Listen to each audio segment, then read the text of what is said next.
is over.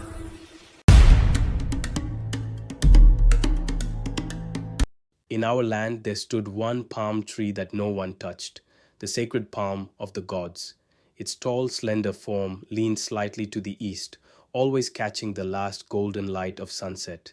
They said its sap was sweet enough to cure sorrow, that even a single drop could lift grief from a mourning heart. But to tap it was death. The elders told the story like a warning passed through generations, about a man named Uba, strong, proud, and stubborn, who laughed at the tale. He said a tree could not kill, that the gods did not bother themselves with palm wine. One day he scaled the sacred palm and drove his tapping knife into its side. The next morning, people gathered when they saw the calabash hanging full and golden from the tree, shining like sunlight itself. Some said it smelled like heaven. A few brave souls tasted it and wept, not from sorrow, but from joy. They said it was the purest wine they had ever tasted, soft like morning rain, with a sweetness that clung to the soul. Word spread fast. People came from other villages with coins in their fists and goats tied behind them. They traded everything, yams, wrappers, even heirlooms, just to get a single calabash. One woman gave her bride price savings for the last drop, but Uba never spent a single coin. They found him the next morning, curled beneath the same tree, eyes wide open, mouth frozen in a half smile, as if he'd tasted paradise and paid for it. Since then, no one dared go near that tree, not even the wind seemed to move its leaves. But every evening now, Okoro slowed his steps near it. He lingered. He touched its bark, rough and warm beneath his fingers.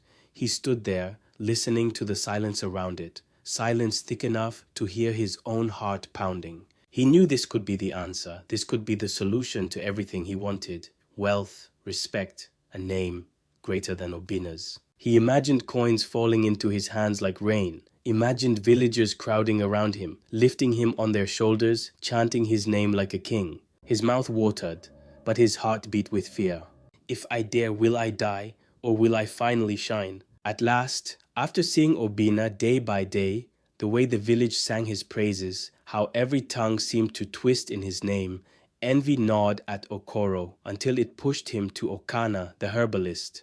Okana was a man whispered about in fearful tones, a shadow who walked the line between this world and the next. Mothers held their children close when his name was spoken, and even the bravest hunters gave him a wide berth. Okoro found him deep in the forest, surrounded by roots and smoke, the air thick with the scent of crushed leaves and burning herbs. Okana, Okoro said, kneeling before the herbalist's low fire, voice trembling but eyes burning with determination. I want to be rich like Obina. I want to tap the god's wine from the sacred palm. The herbalist's eyes glowed in the firelight, sharp and unblinking. Slowly he pulled from his worn leather pouch a charm, a strip of black cloth bound tightly with red thread.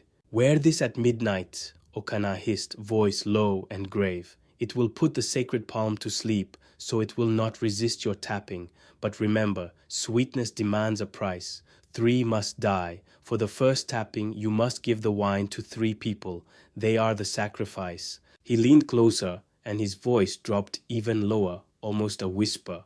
And never, never tap the tree without this charm, or your fate will be worse than hell itself. Okoro's body trembled, cold and shaking despite the heat of the fire. His spirit screamed inside him. No, this is madness. What if they find out? What if my children carry the curse? But the voice of envy was louder. Better cursed than poor, better feared than forgotten. With a shaky breath, Okoro took the charm and tied it tightly around his waist, feeling the weight of red and black against his skin. Then he turned and walked home. At home, Okoro sat quietly in the dim corner of his hut, the soft hum of crickets outside barely masking the storm of thoughts swirling in his head. He pounded the floor gently with his thumb, over and over again. His nervous tick went deep in thought. 3 names, 3 souls. That was all he needed to choose. He had thought long and hard, his mind walking through the narrow, dusty paths of the village, peeking into the lives of every man who had ever crossed him.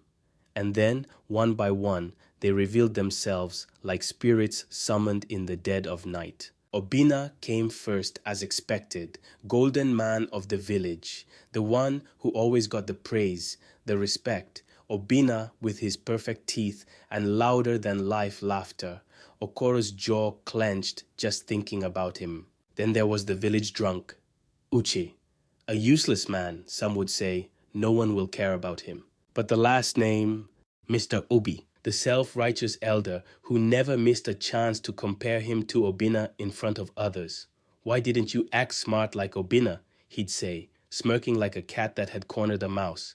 Maybe then you'd amount to something. Okoro's fists trembled, not from fear. No, that had died long ago, but from a twisted anticipation. He would offer them the palm wine, warm and rich, with a smile so sincere it could fool even the gods. They would drink, laugh, and fall, one by one. His aim was active, his mind sharp, the plan was in motion. Yes, he was afraid, not of getting caught, but of what he was becoming.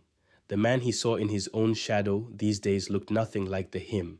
But every time that fear rose, he crushed it beneath the image of Obina, cold and gone, and himself, draped in fine clothes, walking through the market with the weight of wealth in his pocket and respect in every nod that came his way.